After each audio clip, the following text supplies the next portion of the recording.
আসসালামু আলাইকুম এভরিওয়ান। পরিশেষে তুমি গল্পের প্রথম পর্ব। তো চলো বেশি কথা না বলে গল্প শুরু করা যাক। আজকে আমি পৃথিবীর প্রথম কোনো সন্তান হিসেবে নিজের বাবার গালে থাপ্পড় মারলাম। হ্যাঁ, আমি আমার বাবার গালে থাপ্পড় মেরে কাঁদতে কাঁদতে বললাম, তুই আমাকে ধর্ষক বলছিস? আমার কথা না ভেবে তুই নিজের কথা ভাব। তুই তো সেক্স পাগল একজন মানুষ। আমার মা মারা যাওয়ার আগেই আরেকটি বিয়ে করেছিলি। তোকে আমার বাবা বলে কোনোদিন পরিচয়টা দিতে ইচ্ছে করেনি। আজকে তুই আমার মন থেকে উঠে গেছিস। একজন বাবা কখনো তার ছেলেকে এভাবে ধর্ষক বলতে পারে না, আর একজন সন্তানও কখনো তার বাবার গায়ে হাত তুলতে পারে না। কাজেই আজকে থেকে আমাদের মাঝে কোনো সম্পর্ক নেই। তুই আমার বাবা না। মা মারা যাওয়ার পর এই পৃথিবীতে আমার কখনো কেউ ছিল না, আজও নেই। সবাই শুধু আমাকে করুণা দেখিয়েছে। সেই রাতে বাবা লজ্জায় আমার রুম থেকে চলে যায়। পরের দিন আমাকে ত্যায্যপুত্র করে বাড়ি থেকে চিরদিনের জন্য বের করে দেয়। আমিও থাকার জন্য জোর করিনি, কারণ আমি জানতাম এমন কিছুই হবে। তাই রাতে কিছু টাকা চুরি করে নিজের কাছে রেখে দিয়েছিলাম। আমার সৎ মায়ের যত গয়নাগাটি ছিল সবকিছু আমার ব্যাগের ভেতরে রেখে দিয়েছিলাম, কারণ এগুলো এক সময় আমার মায়ের ছিল। এগুলোর দাবিদার আমি। আমার মাকে যারা মৃত্যুর কয়েকদিন আগেও সুখে থাকতে দেয়নি, আমি তাদের কাছে আমার মায়ের কোনো কিছু রেখে যেতে পারি না। আমি আমার বাবার বাড়ি থেকে চলে আসি। আমি বুঝতে পারি এত বড় দুনিয়াতে এত এত মানুষ থাকলেও আমার কোনো আপন মানুষ নেই। এত বড় দুনিয়াতে আমার থাকার কোনো জায়গা নেই। একজন মানুষ আছে যাকে আমি অনেকদিন ধরে চিনি, হয়তো বা ভালোবাসি, সেও আমাকে ভালোবাসে। এখন সেই মেয়েটার জন্যই বেঁচে আছি। না হলে অনেক আগেই অবহেলার এই সস্তা জীবনটা শেষ করে দিয়ে না ফেরার দেশে চলে যেতাম। কি আপনারা কিছুই বুঝতে পারছেন না? তাহলে চলুন আপনাদের ফ্ল্যাশব্যাক থেকে ঘুরিয়ে আনি। তোমরা জানো, তোমরা চাইলে যে কোনো ম্যাচের উপরে প্রেডিকশন করে আর্নিং করতে পারো। এছাড়া অনেক সহজ গেম রয়েছে যেগুলো খেলে তোমরা আর্নিং করতে পারো। আমি কথা বলছি বর্তমানে বিশ্বের অন্যতম জনপ্রিয় ও বিশ্বস্ত অনলাইন আর্নিং প্ল্যাটফর্ম 1x কে নিয়ে, যার ব্র্যান্ড অ্যাম্বাসেডর বিশ্বের বড় বড় ইনফ্লুয়েন্সাররা। আর এই আর্নিং প্ল্যাটফর্ম দিচ্ছে আমার সব সাবস্ক্রাইবারদেরকে ফ্রি স্পেনের মাধ্যমে অনেক ধরনের পুরস্কার জেতার সুযোগ। তাই যদি তুমি এখনো এটি ট্রাই করে না থাকো তাহলে মিস করছো। কমেন্ট বক্সে থাকা লিঙ্কটিতে ক্লিক করো। লিঙ্কটিতে ক্লিক করে তোমার পুরস্কার বুঝে নাও। আর হ্যাঁ, অবশ্যই পুরস্কার পেতে প্রোমোকোড রিদওয়ান এফ ব্যবহার করে রেজিস্ট্রেশন করো। তোমার পুরস্কার তুমি লোকাল ডেলিভারি প্ল্যাটফর্মগুলোর মাধ্যমে হোম ডেলিভারি পেয়ে যাবে, অথবা উপার্জিত অর্থ বিকাশ এবং নগদের মাধ্যমে খুব দ্রুতই উত্তোলন করতে পারবে। তাহলে আর দেরি কিসের? রেজিস্ট্রেশনের জন্য পিন কমেন্টে থাকা লিঙ্কে ক্লিক করো, অথবা গুগলে গিয়ে 1xbet অনুসন্ধান করো, আর রেজিস্ট্রেশনের সময় প্রোমোকোড রিদওয়ান এফ ব্যবহার করে বোনাস পাও।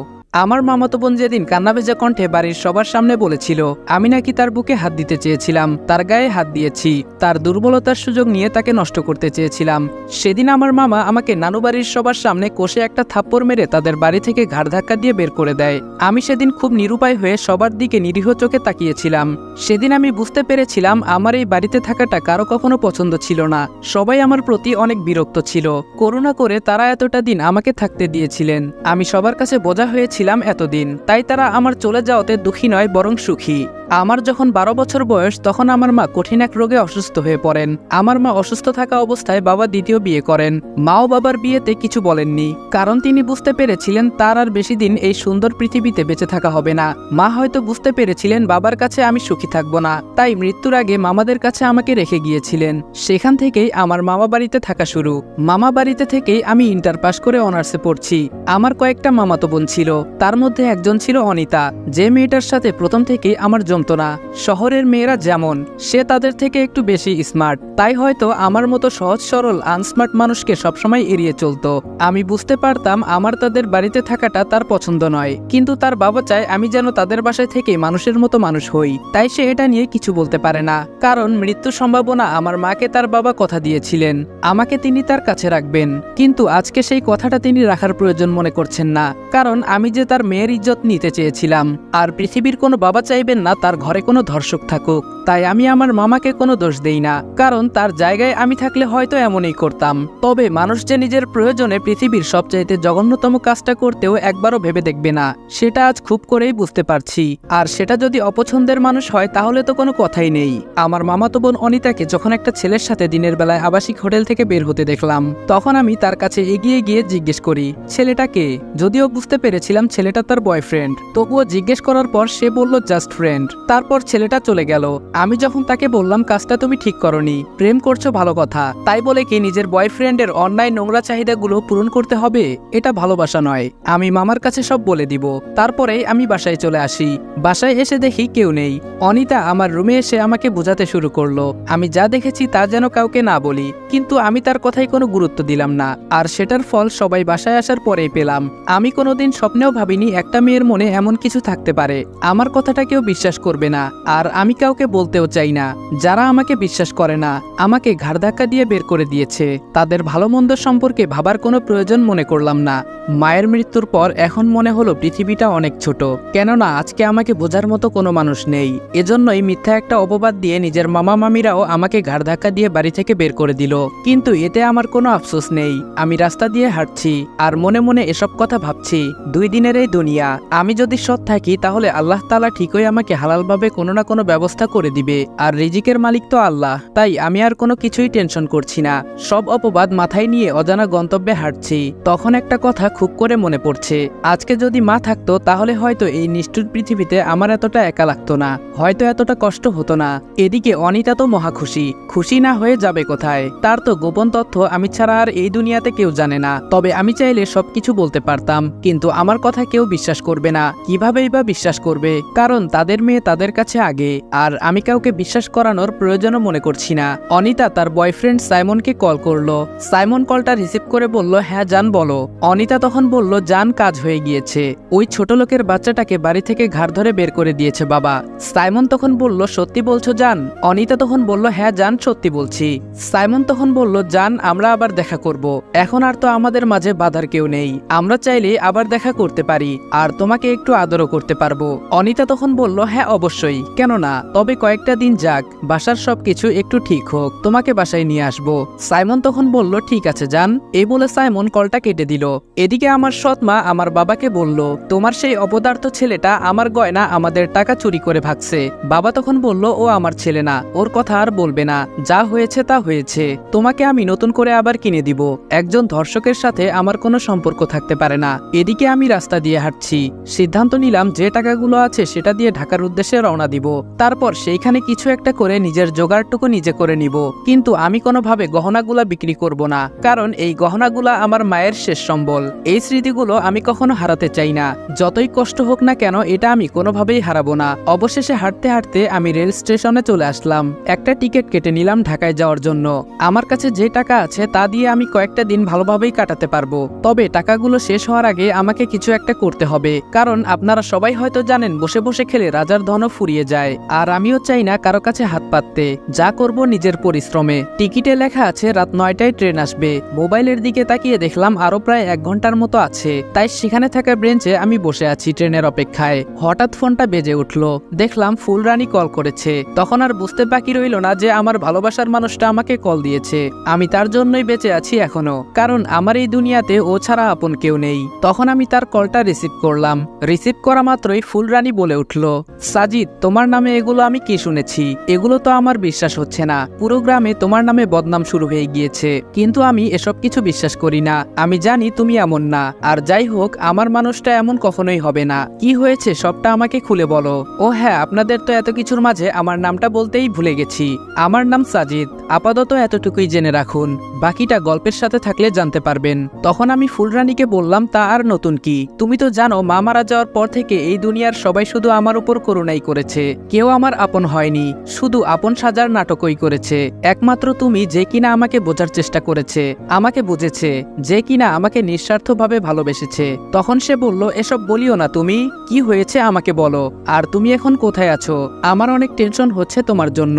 তখন আমি বললাম, আমার জন্য টেনশন করিও না, কোনো একদিন ইনশাআল্লাহ আবার ফিরে আসবো এই শহরে। আপাতত আমি চলে যাচ্ছি, সকল অপবাদ সকল কষ্ট নিয়ে আমি এই শহর থেকে বিদায় নিচ্ছি। তুমি যা শুনেছো ততটুকুই থাক, আমি আর কিছু বলতে চাই না, তোমার সাথে আমি পরে কথা বলবো। তখন ফুলরানী আবার বলে উঠল, কোথায় যাচ্ছ সেটা তো বলে যাও আমাকে। তখন আমি বললাম, আমি ঢাকার উদ্দেশ্যে রওনা হচ্ছি, আমার জন্য দোয়া করিও, যাতে একদিন মানুষের মতো মানুষ হয়ে ফিরে আসতে পারি। এই বলে কলটা রেখে দিলাম, কেননা বেশি কথা বললে আমার ভালোবাসার মানুষটার জন্য আমার মন আরো কাঁদবে। একটু পরেই ট্রেন এসে পড়লো। আমি ট্রেনের একটি সিটে গিয়ে বসলাম। আমার সামনের সিটে বয়স্ক মানুষ বসা, আর আমার পাশের সিটে একটা মেয়ে বসেছে, কিন্তু আমি সেদিকে ততটা খেয়াল করছি না। একটু পরে ট্রেনটা ছাড়লো, সাথে সাথে মেয়েটির মাথাটা আমার কাঁধে এসে পড়লো। মেয়েটি তখন বলল, সরি, আমি আসলে বুঝতে পারিনি এভাবে আপনার গায়ে গিয়ে পড়বো। তখন আমি বললাম, কোনো সমস্যা নেই, ইটস ওকে। চলে যেতে যেতে মনে পড়লো প্রিয় মানুষটার কথা। সেই দিন যেদিন তাকে প্রথমবার দেখেছিলাম, তখন ছিল শীতকাল, বিয়ে বাড়িতে ওর সাথে আমার দেখা। প্রথম আমি ভালোবাসায় এতটা বিশ্বাসী ছিলাম না, কিন্তু ওকে দেখার পর সবকিছু যেন আমি নিমেষেই ভুলে যাই। যখন আমি ফার্স্ট ওকে শাড়ি পরে আমার চোখের সামনে দেখলাম, আমি যেন আমার পুরোটা জগৎ হারিয়ে ফেললাম। ওকে দেখে সিদ্ধান্ত তখনই নিয়ে নিয়েছি, বিয়ে করলে আমি ওকেই করব, আর সেটা যে করেই হোক। আপাতত আপনারা শুধু এতটুকুই জানেন, পরে না হয় একদিন আপনাদেরকে বলবো। এদিকে মেয়েটি আমাকে আবারও বলে উঠল, আচ্ছা আপনি এমন চুপচাপ কেন? আমি না এমন গোমরামুখ মানুষ একদমই পছন্দ করি না। তখন আমি মনে মনে ভাবছি, আমার জায়গায় থাকলে আপনি ঠিকই বুঝতেন আমি কেন চুপচাপ, আর আমি কেনই বা আপনার সাথে কথা বলতে যাব। তখনই মেয়েটি বলল, কি মিনমিন করে বলছেন, জোরে জোরে বলুন, আমি তো কিছুই শুনতে পাচ্ছি না। তখন আমি বললাম, না কিছু না। কিছু বলবেন আপনি? মেয়েটি বলল, এই যে আপনি চুপচাপ আছেন। তখন আমি বললাম, আসলে আমার মন ভালো নেই, তাই আমি একটু চুপচাপ রয়েছি। মেয়েটি তখন বলল, কেন, কি হয়েছে আমাকে বলুন। মেয়েটির এমন আশ্চর্য আচরণ দেখে আমি অবাক হয়ে গেলাম, যেন মনে হচ্ছে কতদিনের পরিচয়। তখন আমি বললাম, আসলে এই পৃথিবীতে আমার কেউ নেই, নিজের সবকিছু ছেড়ে দিয়ে অজানা উদ্দেশ্যে রওনা দিলাম। মেয়েটি তখন বলল, আমি আপনার কথা বুঝতে পারলাম না। আপনার আপন কেউ নেই তা তো বুঝলাম, কিন্তু অজানা পথে কোথায় যাচ্ছেন? আপনার কি বাড়িঘর নেই? তখন আমি বললাম, আমার সবই আছে, কিন্তু এখন আমার এই পৃথিবীতে কিছুই নেই, তাই সবকিছু ছেড়ে চলে এসেছি। সে অনেক কথা, আপনাকে বললে আপনি বুঝবেন না। তখন মেয়েটি বলল, আচ্ছা তা না হয় বুঝলাম না, কিন্তু আপনি এখন কোথায় যাবেন আর কি বা করবেন? তখন আমি বললাম, আসলে আমি জানি না, তবে দেখি আল্লাহ তাআলা কপালে কি রেখেছেন। সামনে বসা বৃদ্ধ লোকটা তার পাশে থাকা ওয়াইফকে বলল, তোমার স্বর্ণের চেনটা কোথায় গেল? তোমার গলায় তো দেখতে পাচ্ছি না। বৃদ্ধ মহিলাটি বলল, কি বলছেন? আরে আসলেই তো। সাথে সাথে মেয়েটি ওনাদের সাথে খুঁজতে শুরু করলো, কিন্তু আমি চুপচাপ বসে আছি। মেয়েটি তখন বলল, এই যে শুনছেন না, আপনি একটু হেল্প করুন। তারপর আমি সহ খুঁজতে শুরু করলাম। একটু পরে ট্রেনে অফিসার এসে বলল, স্যার কি হয়েছে? বৃদ্ধ লোকটি বলল, আমার ওয়াইফের চেনটা মনে হয় চুরি হয়েছে। অফিসার তখন বলল, স্যার আপনি চিন্তা করবেন না, আমরা ব্যবস্থা করতেছি এটার। তখন একে একে সবার ব্যাগ চেক করা হচ্ছে, আর বলা হচ্ছে যে কেউ কিছু মনে করবেন না, আমরা আপনাদের সুবিধার্থে আপনাদের সবাইকে চেক করব, কিন্তু আপনারা কিছু মনে করবেন না। পুরো ট্রেন স্তব্ধ হয়ে গিয়েছে। তখন আর বুঝতে বাকি রইল না বৃদ্ধ লোকটি অনেক প্রভাবশালী, তা না হলে এর থেকে বেশি কিছু হারালেও মানুষ এতটা স্তব্ধ হয়ে যায় না। তখন পাশে থাকা মেয়েটিকে জিজ্ঞেস করলাম, আচ্ছা উনারা কে? মেয়েটি তখন বলল, আমার বাবা আর মা। আমি তো অবাক হয়ে গেলাম, এতক্ষণ ধরে একসাথে ছিলাম, তাহলে মেয়েটা তার বাবা মার সাথে কথা না বলে আমার সাথে কেন কথা বলল?